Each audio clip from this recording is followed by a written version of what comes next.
하나님의 말씀은 고린도전서 11장 23절부터 우리 29절까지의 말씀입니다. 고린도전서 11장 23절부터 29절까지의 말씀입니다. 우리 교독하겠습니다. 내가 너희에게 전한 것은 주께 받은 것이니 곧 주 예수께서 잡히시던 밤에 떡을 가지사 축사하시고 떼어 이르시되 이것은 너희를 위하는 내 몸이니 이것을 하여 나를 기념하라 하시고 식후에 또한 그와 같이 잔을 가지시고 이르시되 이 잔은 내 피로 세운 새 언약이니 이것을 향하여 마실 때마다 나를 기념하라 하셨으니 너희가 이 떡을 먹으며 이 잔을 마실 때마다 주의 죽으심을 그가 오실 때까지 전하는 것이니라. 그러므로 누구든지 주의 떡이나 잔을 합당하지 않게 먹고 마시는 자는 주의 몸과 피에 대하여 죄를 짓는 것이니라. 사람이 자기를 살피고 그 후에야 이 떡을 먹고 이 잔을 마실지니. 우리 29절 함께 읽겠습니다. 시작. 주의 몸을 분별하지 못하고 먹고 마시는 자는 자기의 죄를 먹고 마시는 것이니라. 아멘. 네, 참교회의 3대 표지는 말씀의 참된 선포, 그리고 성례의 바른 시행, 그리고 권징의 신실한 시행입니다. 말씀의 선포는 설교자에 의해서 진리의 말씀이 귀에 들려지는 것입니다. 그런데 만약에 설교자가 참된 말씀, 진리의 말씀을 전하지 않고 가르치지 않으면 그것은 우리가 하나님의 말씀을 귀로 듣는다고 할 수가 없습니다. 그래서 교회는 하나님의 진리의 말씀, 참된 말씀을 바르게 잘 전하고 가르쳐야 됩니다. 그리고 이제 우리가 성례는 눈에 보이는 말씀입니다. 예수께서 명령하신 성례는 세례와 성찬 두 가지가 있습니다. 세례는 죄를 물로 씻는 것이며 옛사람이 죽는 것을 의미합니다. 그리고 말씀이 육신이 되어 오신 예수 그리스도와의 연합을 의미합니다. 예수 그리스도의 십자가에 죽고 부활하심에 연합된 것입니다. 내가 물속에 들어갈 때 혹은 나의 머리에 물이 뿌려질 때 나는 예수 그리스도의 십자가에 연합되어서 죽었음을 의미하는 것입니다. 그리고 물속에서 올라올 때 그리스도의 부활하심에 연합되어 새 생명 가운데 산 자가 된 것입니다. 이것을 의미하고 있습니다. 나의 옛사람이 죽고 내가 하나님 앞에 산 자가 되었습니다. 여러분 옛사람이 죽었습니까? 그리고 하나님 앞에 산 자가 되었습니까? 이것이 우리가 새로운 피조물로 거듭난 것입니다. 우리는 예수님의 십자가에 죽고 부활하심을 믿음으로 우리는 이미 그렇게 되었지만 세례라는 예식을 통하여서 우리가 믿음의 사람이요 교회 공동체의 구성원이요 구원받은 사람이라는 표징을 보여주는 것입니다. 그래서 세례는 우리가 구원받았다는 징표이고 우리가 교회의 구성 멤버가 되었다는 징표이며 우리 옛사람이 죽었다는 징표이고 이제 그리스도의 부활에 연합되어 새 사람으로 거듭 태어났음을 의미하고 있습니다. 죄의 종이었던 옛사람이 죽고 의의 종이 되었습니다. 사망의 종이었던 옛사람이 죽고 생명 안에서 왕노릇하는 새 사람이 되었습니다. 마귀에게 종노릇하던 옛사람이 죽고 주님의 종이 되었습니다.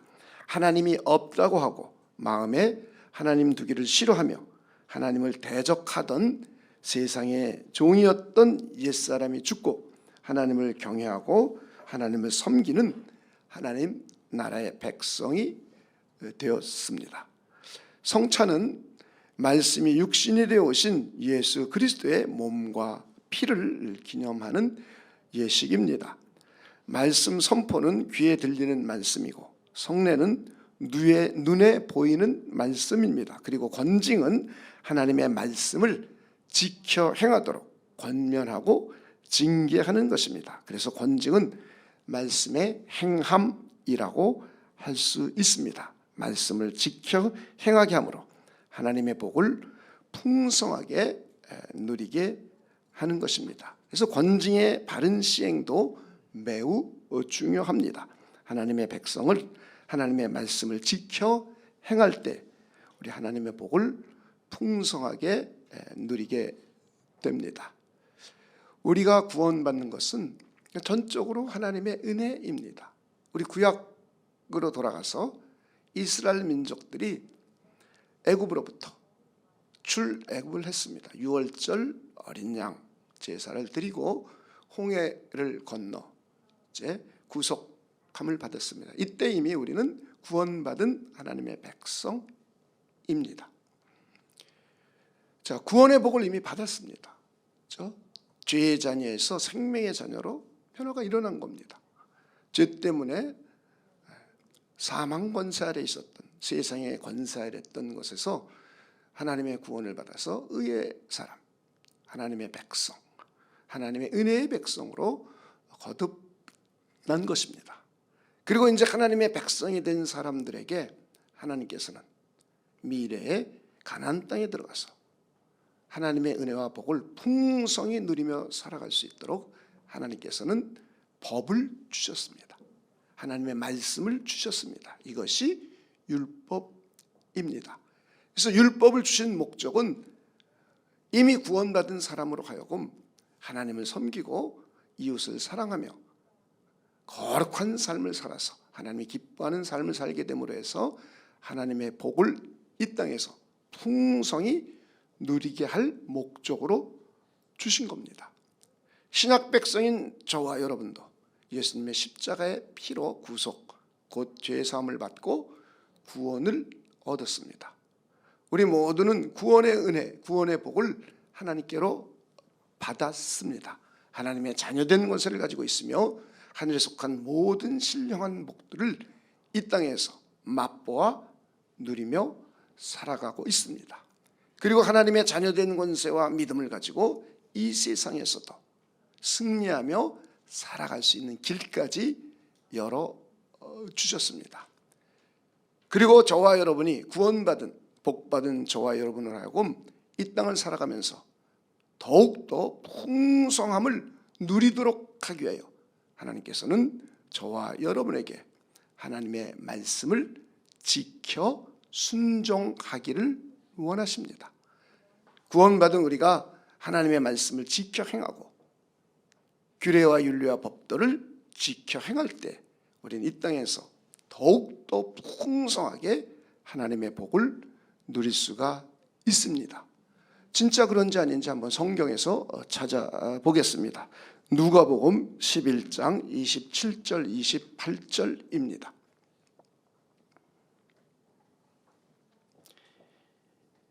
이 말씀을 하실 때 무리 중에서 한 여자가 음성을 높여 이르되 당신을 뵌 태와 당신을 먹인 젖이 복이 있나이다 하니 예수께서 이르시되, 그 다음부터 읽어봅시다. 시작. 오히려 하나님의 말씀을 듣고 지키는 자가 복이 있느니라 하시니라. 구원받은 하나님의 백성들은 이 땅에서 복을 더 풍성하게 누리는 것이 예수 그리스도를 출생시키고 예수 그리스도에게 젖을 먹인 마리아보다 하나님의 말씀을 지켜 행하는 자가 복이 있다고 예수님께서 직접 말씀하셨습니다. 캐톨릭은 마리아가 더 소중하고 높고 복받았다고 그러고 마리아를 마치 하나님의 반열에 올려놓고 있습니다. 그런데 예수님은 그렇게 말씀하지 않으셨어요. 예수님은 마리아보다 하나님의 말씀을 지켜 행하는 사람이 복이 있다고 하셨습니다. 구원받은 우리는 하나님의 전적인 은혜로 구원받은 거예요. 예수님이 이 땅에 오신 것 하나님의 은혜 아니면 불가능하죠. 그리고 성령이 오셔서 그리스도 예수를 믿게 해준 것, 이것도 하나님의 은혜 아니면 불가능합니다. 예수님이 십자가에 피 흘려 죽고 부활한 것도 인간이 할 수 있는 것이 아니에요. 이건 전적으로 하나님만이 하실 수 있는 겁니다. 그리고 성령이 오셔서 저와 여러분을 하여금 믿을 수 있도록 해준 것도 하나님만이 할 수 있는 일이에요. 저와 여러분 이렇게 하나님의 은혜를 받은 사람들입니다. 여러분 이렇게 믿으십니까? 그러면서 이 땅을 살아가는데 더 받은 복에 복을 더하여 풍성함을 누리게 하기 위하여 하나님께서는 저와 여러분으로 하여금 하나님의 말씀을 지켜 행하기를 원하시는 겁니다. 구약 백성도 한번 보겠습니다. 우리 신명기서 28장 1절부터 우리 9절까지를 읽어보겠습니다. 내가 내 하나님 여호와의 말씀을 삼가 듣고 내가 오늘 내게 명령하는 그의 모든 명령을 지켜 행하면, 그 다음에 읽어봅시다. 시작. 내 하나님 여호와께서 너를 세계 모든 민족 위에 뛰어나게 하실 것이라. 내가 내 하나님 여호와의 말씀을 청종하면 이 모든 복이 내게 임하여 내게 이르리니. 3절 한번 읽어봅시다. 시작. 성읍에서도 복을 받고 들에서도 복을 받을 것이며 내 몸의 자녀와 내 토지의 소산과 내 짐승의 새끼와 소와 양의 새끼가 복을 받을 것이며 내 광주리와 떡반죽 그릇이 복을 받을 것이며 내가 들어와도 복을 받고 나가도 복을 받을 것이니라. 오늘날 현대말로 말하면 여러분들이 어느 회사에 가든 무슨 일을 하든 복을 받는다는 거예요. 어떤 사람이 하나님의 말씀을 청종하여 듣는 거예요. 여러분 설교 그냥 대충 듣지 마시고요. 관심을 가지고 청종해요. 청종. 하나님의 말씀을 청종해서 듣는 것으로 끝나지 않고 마음에 새기고 지켜 행할 때 하나님께서는 여러분들이 무슨 일을 하고 어디가 살든지 어떤 회사를 다니든지 초등학교를 다니든 중학교를 다니든 고등학교 다니든 대학교를 다니든 박사학위를 하든 하나님께서 복을 주신다는 겁니다.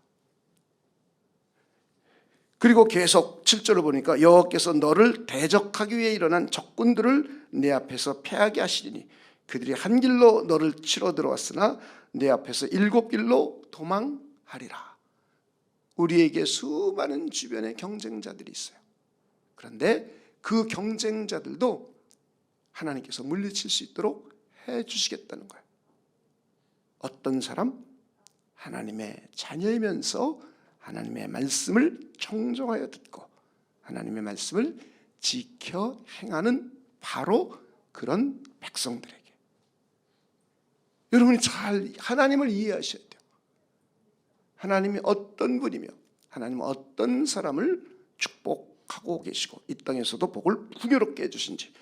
여호와께서 명령하사 내 창고와 내 손으로 하는 모든 일에 복을 내리시고 내 하나님 여호와께서 내게 주시는 땅에서 내게 복을 주실 것이며 여호와께서 내게 맹세하신 대로 너를 세워 자기의 성민이 되게 하시리니 이는 내가 하나님 여호와의 명령을 지켜 그 길로 행할 것임이니라.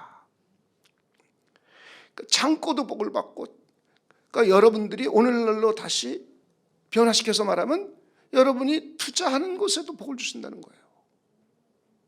어떤 사람? 하나님의 자녀라고 다 그 복을 누리는 게 아니라는 거예요.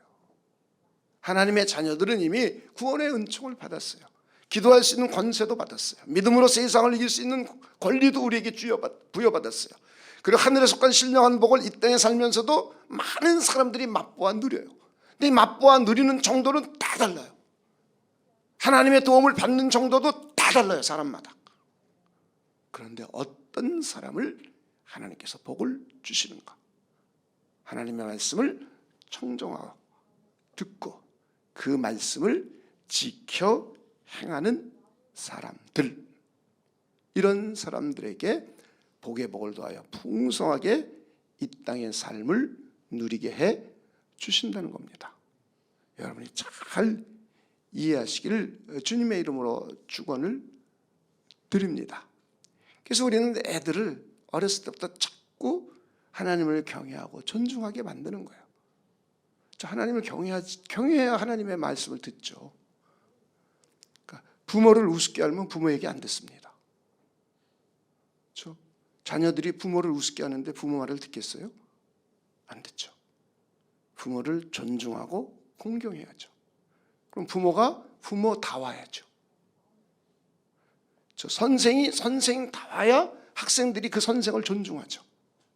목사가 목사답고 장로가 장로다워야 성도들이 그 사람을 존중하죠. 그렇죠? 그 사람을 존중하며 경외하면 그 사람의 이야기를 청종하게 돼 있어요. 그 사람의 얘기를 따르게 돼 있어요. 우리 아이들도 마찬가지로 어렸을 때부터 하나님을 경외하고 존중하는 아이들로 자꾸 가르치는 거예요. 그래서 하나님의 말씀을 청종하는 아이들로, 하나님의 말씀을 듣고 암송하고 묵상하는 아이들로 가르치는 겁니다. 그래서 그들의 사고관이 완전히 바뀌어야 돼요. 그래서 그 하나님의 말씀을 지켜 행할 때 우리 아이들은 복을 더 받는 소중한 아이들이 됩니다. 이제 앞으로 한번 아이들을 잘 가르쳤을 때 10년 후, 20년 후, 30년 후 여러분의 삶과 얼마나 달라지는지를 여러분이 잘 관찰해 보시기를 바랍니다. 우리는 그렇게 못 살았어요. 그렇죠? 우리는 하나님의 말씀의 내용이 뭔지도 잘 몰랐고, 성경을 모르는데 어떻게 하나님의 말씀의 내용을 알아요? 그냥 자기식으로 믿는 거죠. 자기식, 그게 미신이죠. 미신. 그러니까 자기식으로 하나님을 이해하는 거예요. 자기식으로 하나님이 복 준다고 이해하는 거예요. 미신이죠. 미신. 비나이다 하는 것과 다를 바가 없죠. 그런데 이제 우리는 하나님의 말씀을 이제 알게 되고 배워가고 있고 이제 많이 알게 되었어요. 근데 이제 아는 것으로 끝나면 안 되죠. 하나님의 말씀을 지켜 행하는 것. 네. 이것, 그래야 우리는 이 땅에서도 복을 풍성하게 누리게 됩니다. 자, 이렇게 이제 교회, 참 교회냐 아니냐, 이 세상에 교회가 얼마나 많이 있습니까? 교파도 너무나 많아요. 너무나 많죠. 그리고 교회라는 이름은 붙였으나 얼마나 이상한 교회가 많습니까? 하나님의 교회, 신천지, 통일교회, 다 교회라고 그러고 목사라고 그래요. 그들도 다 교회라고 그러고 목사라고 그래요. 그런데 어떤 교회가 진짜 교회냐 아니냐, 이걸 교회의 표지라고 그래요. 교회의 표지. 진짜 교회는 하나님의 말씀을 참되게 선포하는 것이에요. 그리스도의 복음을 순수하게 선포하고 전하는 교회예요. 세상 사상이 가미돼서는 안 돼요. 그냥 순수하게 하나님의 말씀을 전하고 가르치는 교회가 진짜 교회예요. 두 번째는 성례를, 세례와 성찬을 올바르게 시행하는 교회가 진짜 참교회예요. 그 의미를 바르게 이해하고 그 의미를 따라서 시행하는 것. 다른 것을 성례라고 주장하면 안 돼요. 성례는 그리스도께서 명령하신 것 같이 딱 두 가지예요. 세례와 성찬. 그래서 이것을 하나님이 기록하신, 우리 주님께서 명령하신 의도대로 잘 시행하는 것이 하나님의 말씀을 눈으로 보는 거예요. 그리고는 성도들이 하나님의 말씀을 지켜 행하느냐 안 하느냐, 자기 멋대로 살면서 세상 나가서 죄를 짓고 죄와 착하고 그러는데도 그것을 징계하거나 권징하지 않고 잘 하나님의 말씀을 지켜 행하도록 권면하고 용기를 주고, 그리고 하나님의 말씀을 지켜 행하지 않을 때는 그에게 처벌을 강해서 하나님의 말씀을 잘 지켜 행하도록 하지 않는 교회는 참교회가 아닌 거예요. 하나님의 말씀을 잘 지켜 행할 수 있도록 가르치고 훈계하고 격려하고 용기 주고, 그리고 하나님의 뜻을 따르지 않고 범죄하고 죄를 지었을 때는 교회가 거기에 대해서 징계도 하는 겁니다. 성찬식에 참여하지 못하게 한다던가, 재직으로서 하지 못하게 한다던가, 여러 가지 제재를 가해서 그들로 하여금 하나님의 말씀을 잘 따르도록 가르치는 것, 이것이 진짜 교회의 표지입니다. 우리 교회는 진짜 교회가 되어야 돼요. 참교회. 자, 이렇게 교회의 3대 표지를 여러분이 이해하시고, 이제 오늘 우리가 읽은 본문은 주님께서 최후의 만찬을 통하여 명령하신 성찬에 대한 말씀입니다. 성찬은 거룩한 성례입니다. 그래서 성찬을 바르게 성경적으로 이해하고 시행하는 것이 중요합니다. 오늘은 성찬의 의미 두 가지를 우리 생각해 보겠습니다. 첫째, 성찬은 예수 그리스도를 기념하는 것입니다.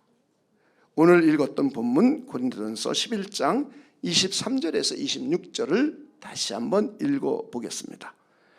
내가 너희에게 전한 것은 주께 받은 것이니 곧 주 예수께서 잡히시던 밤에 떡을 가지사 축사하시고 떼어 이르시되 이것은 너희를 위하는 내 몸이니.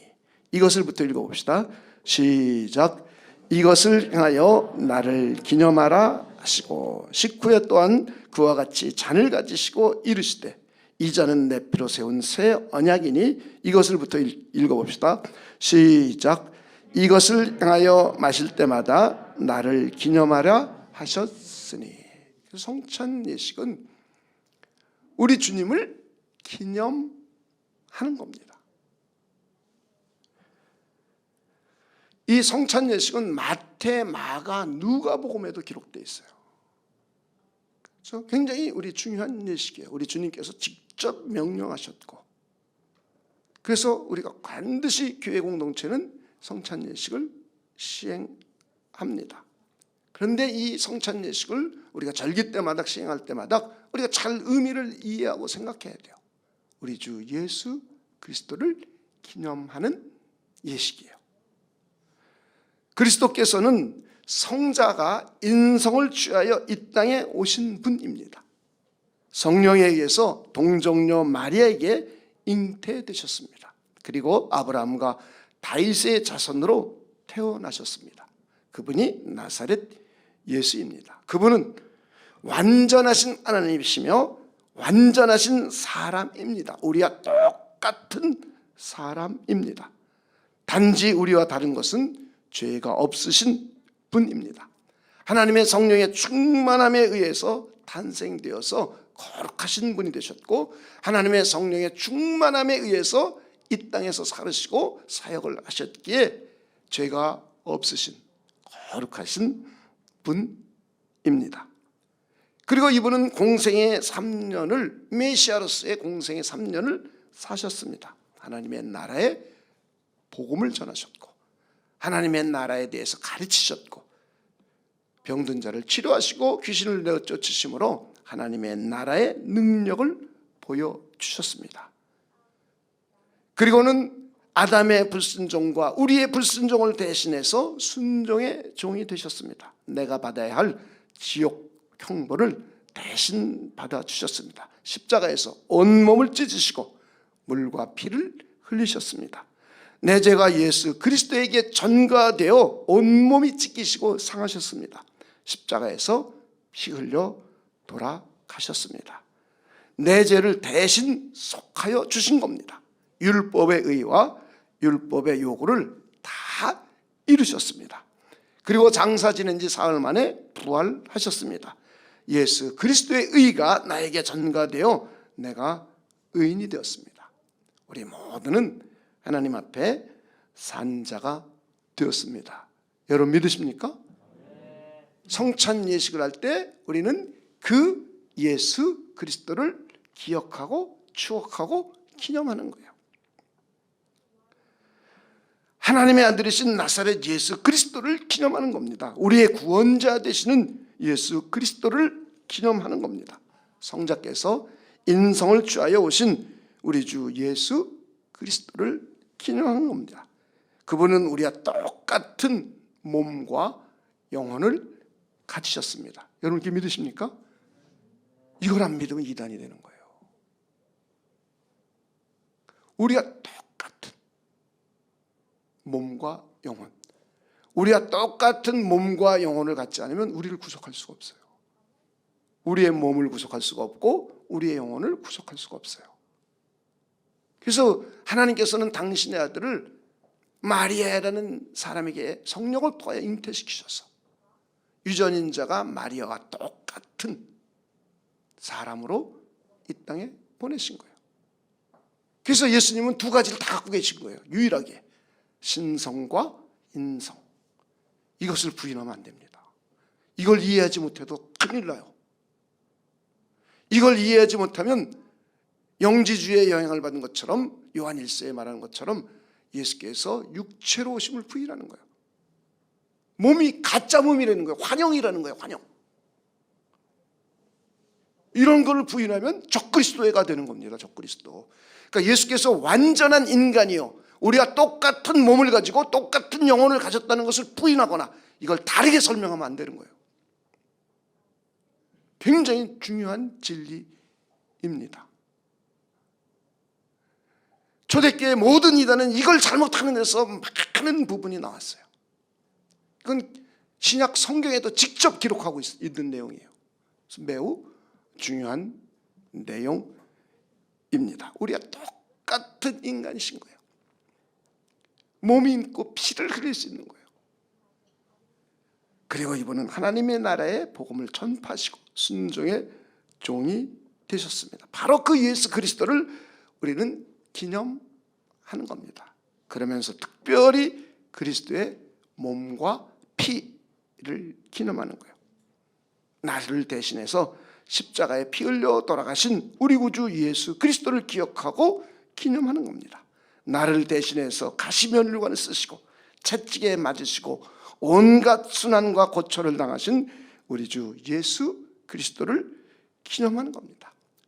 떡을 먹고 포도주를 마실 때 특별히 예수 그리스도의 몸과 피를 기념하는 겁니다. 나의 영원한 생명의 양식이시며 나의 죄를 대속하신 우리 주 예수 그리스도를 기념하는 겁니다.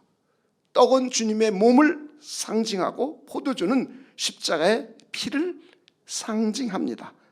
떡은 우리 육신의 양식입니다. 육신의 양식이 없으면 우리는 몸은 굶어 죽게 됩니다. 그리스도의 몸은 우리의 영혼의 양식을 의미합니다. 그리스도가 없으면 우리 영혼은 굶주려 죽게 됨을 의미합니다. 포도주는 주님의 십자가의 피를 상징합니다. 구약의 율법에 비춰보면 피를 흘리지 않으면 죄를 구속할 수가 없습니다. 예수 그리스도께서 십자가 위에 피 흘려 돌아가심으로 우리는 하나님께 죄를 용서받았습니다. 우리는 성찬식을 할 때 나의 죄를 구속하시고 영생을 주신 주님을 기억하고 기념하는 겁니다. 특별히 떡을 먹고 포도주를 마실 때 우리 주님의 몸과 피를 기억하고 기념하는 겁니다. 우리 모두 성찬 예식을 할 때 이렇게 우리의 구주가 되시는 그리스도의 몸과 피를 기억하고 추억하고 기념하는 우리 모두가 되기를 주님의 이름으로 축원을 드립니다. 그리고 또 하나의 의미는 성찬은 주님의 영적인 임재를 의미합니다. 우리 하나님의 임재는 일반 임재와 특별 임재, 우리 두 가지로 분류해서 생각해 볼 수가 있습니다. 특별 임재는 우리 영적 임재라고도 말을 하고 일반 임재는 물리적 임재라고 합니다. 물리적 임재는 이 세상 물질 세계에 하나님이 내재하시어서 생명과 호흡을 주며 섭리하시는 것을 의미합니다. 만약에 하나님이 물리적 임재를 거둬가시면 온 세상은 무너지고 없어지고 죽게 됩니다.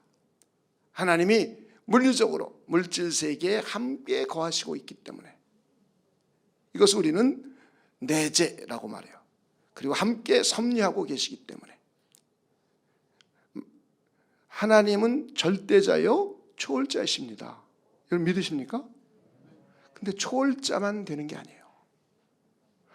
하나님이 초월자라고만 믿는 것을 이신론자라고 그래요. 이신론자라고 그래요. 17세기 이후에 유럽에서 일어났어요. 이 데이즘을 믿으면, 이신론을 믿으면 성경을 부인하게 돼요. 성경은. 왜 부인하게 되느냐?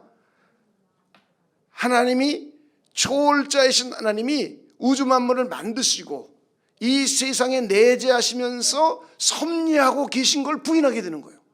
그럼 뭘 부인하게 되느냐? 이적과 표적을 부인하게 돼요. 그래서 예수 그리스도께서 부활하심을 부인해요. 홍해를 건너감을 부인해요. 죽은 자를 살리셨음을 부인해요. 나사로를 살리신 걸 부인해요. 무리를 거리신 예수님을 부인하게 돼요. 그러면 성경 말씀이 전체적으로 하나님의 말씀이 아니다라는 주장을 하게 돼요. 이해가 되셨습니까? 그래서 우리는 초월하신 하나님이 온 우주 만물에 내재해 계신 그 하나님을 믿는 거예요. 이 하나님이 내재해 계시면서 이 세상을 섭리해 가시는 거예요. 하나님 없이 되는 일은 이 세상에 단 하나도 없습니다. 여러분 그게 믿으십니까? 이게 우리의 믿음이에요. 이게 전통적인 기독교인의 믿음이에요. 정통 기독교인의 믿음인 거예요. 이걸 부인하면 자유주의자가 되는 거예요. 자유주의자. 이런 걸 여러분이 잘 이해하셔야 됩니다. 이렇게 하나님은 일반 임재, 모든 피조 물질 세계에 임재해 계신 거예요. 그래서 이걸 우리는 물리적 임재라고 표현을 씁니다. 사도행전 17장 한번 보겠습니다. 24절, 28절입니다. 우주와 그 가운데 있는 만물을 지으신 하나님께서는 천지의 주재시니 손으로 지은 전에 계시지 아니하시고 또 무엇이 부족한 것처럼 사람의 손으로 섬김을 받으시는 것이 아니니. 그 다음 읽어봅시다. 시작. 이는 만민에게 생명과 호흡과 만물을 친히 주시는 이심이라.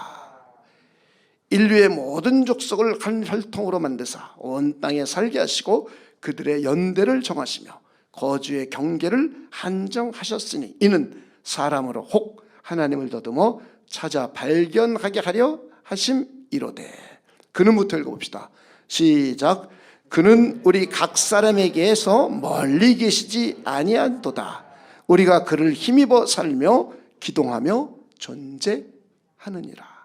그러니까 하나님은 스스로 존재하시면서 생명을 부여해 주시는 분이에요. 우리는 스스로 존재하는 자가 아니죠. 우리는 하나님을 의존해서 생명과 호흡과 움직이며 살아가는 존재입니다. 그래서 우리는 그 하나님을 의존하며 살아야 돼요. 여러분 이렇게 믿으십니까?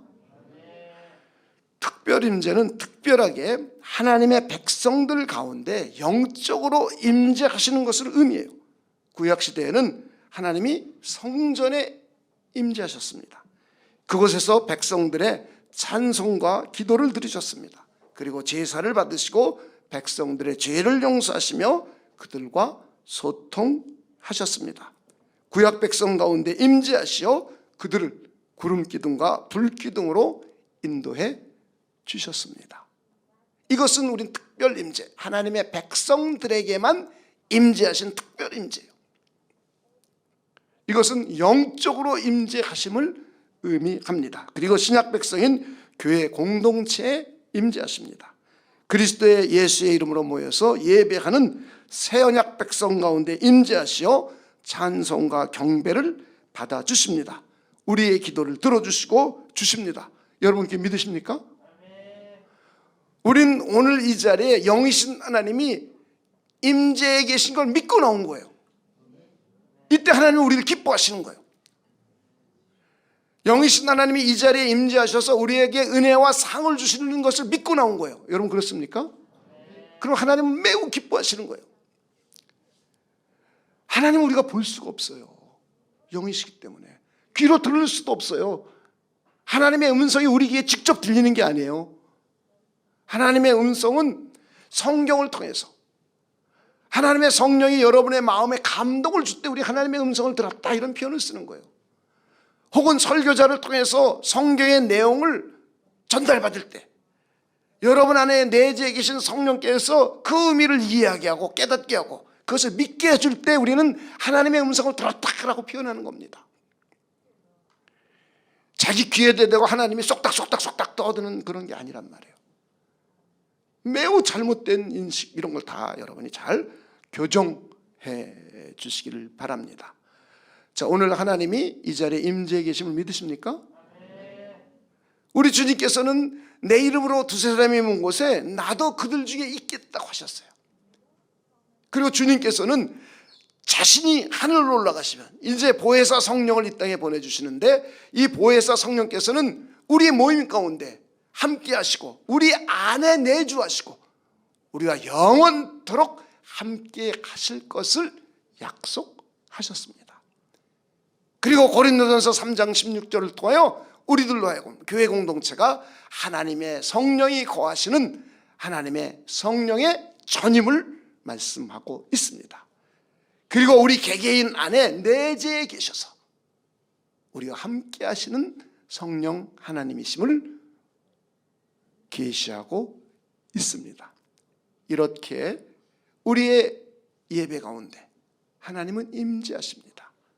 우리 주님께서는 예수 그리스도의 이름으로 두세 사람이 모인 곳에 함께 임재하십니다. 그런데 이 예수께서 임재하시는 것은 물리적인 몸을 가지고 임재하시는 것이 아니라 하나님의 성령을 통하여 성령을 이곳에 보내주심으로 영적으로 임재하시는 겁니다. 할렐루야. 자, 우리 성경이 그런지 한번 찾아보겠습니다. 히브리서 11장 6절입니다.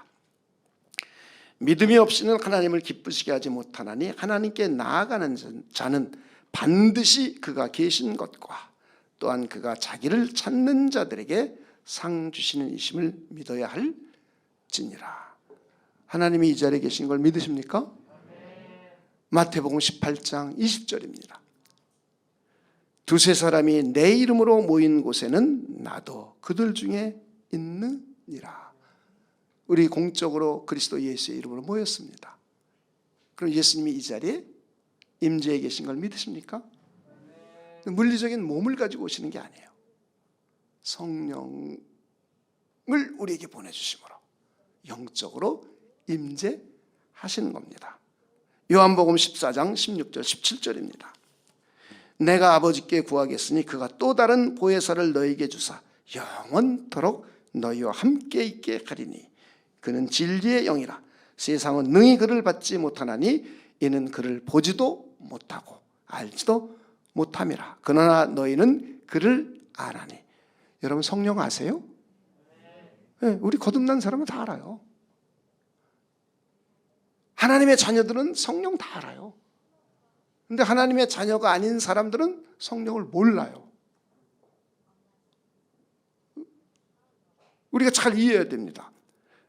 그는 부터 읽어봅시다. 시작. 그는 너희와 함께 거하시며 또 너희 속에 계시겠음이라. 우리와 늘상 함께 하십니다. 그리고 고린도전서 3장 16절 17절도 한번 찾아볼까요? 고린도전서 3장 16절 17절입니다. 너희는 너희가 하나님의 성전인 것과, 그 다음 읽어봅시다.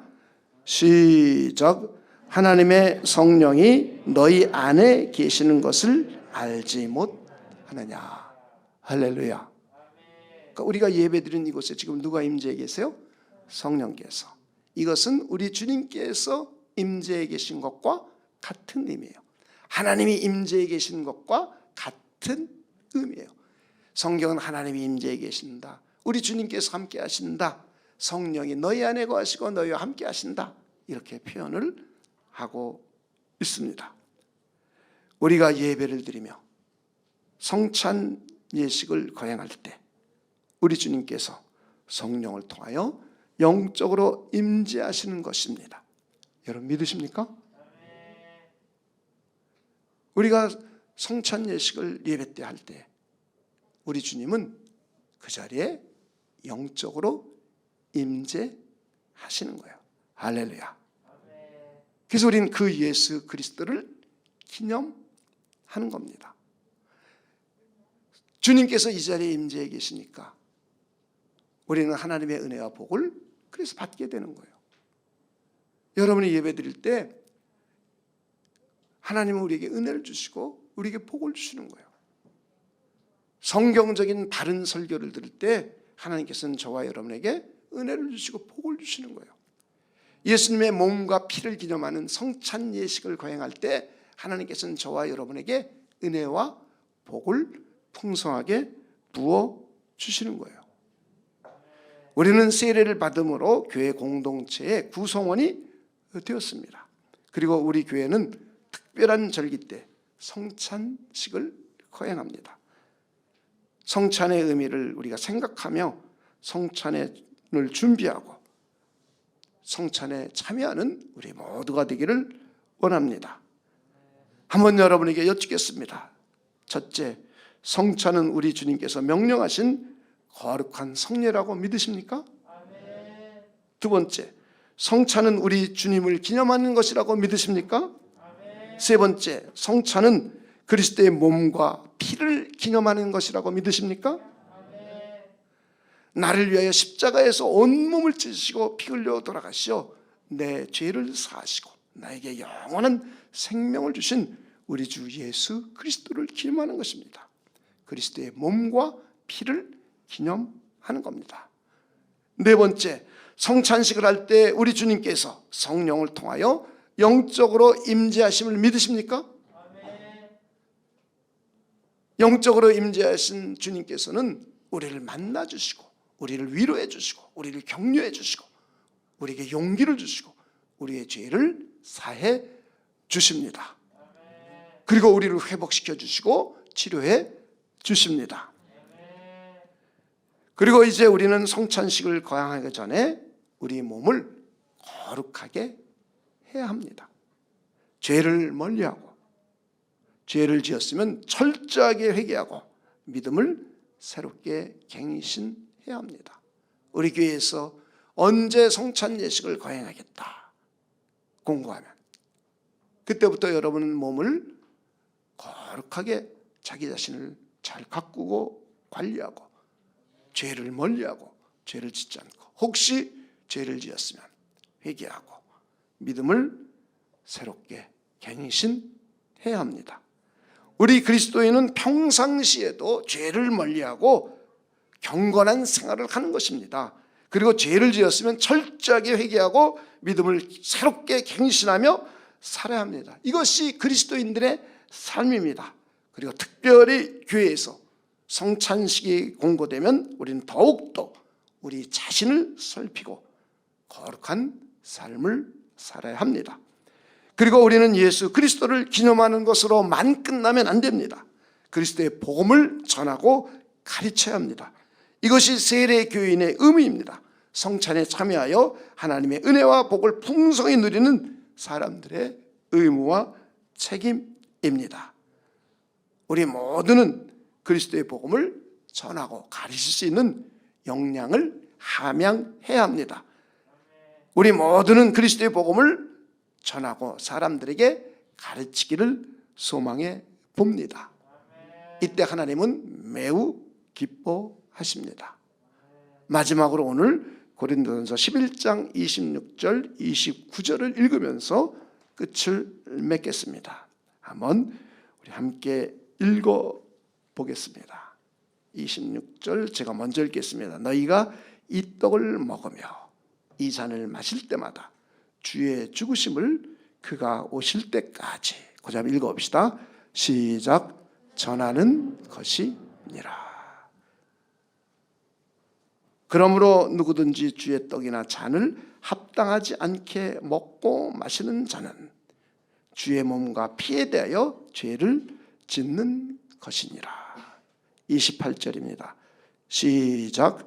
사람이 자기를 살피고 그 후에야 이 떡을 먹고 이 잔을 마실지니 주의 몸을 분별하지 못하고 먹고 마시는 자는, 그 다음 읽어봅시다. 시작. 자기의 죄를 먹고 마시는 것이니라. 기도하겠습니다. 하나님 감사합니다. 성찬의 의미 두 가지를 우리 생각해 보았고, 이제 우리 성찬 예식을 거행하기 전에는 우리 자신을 살펴보고 죄를 멀리하고 죄를 지었으면 회개하는 우리 모두가 되고, 우리 주님께서 다시 오실 때까지 예수 그리스도의 십자가에 죽고 부활하심, 그리스도의 복음을 전할 수 있는 우리 모두가 되도록 하나님께서 역사하여 주시옵소서. 감사를 드리며 예수님의 이름으로 기도하옵나이다. 아멘.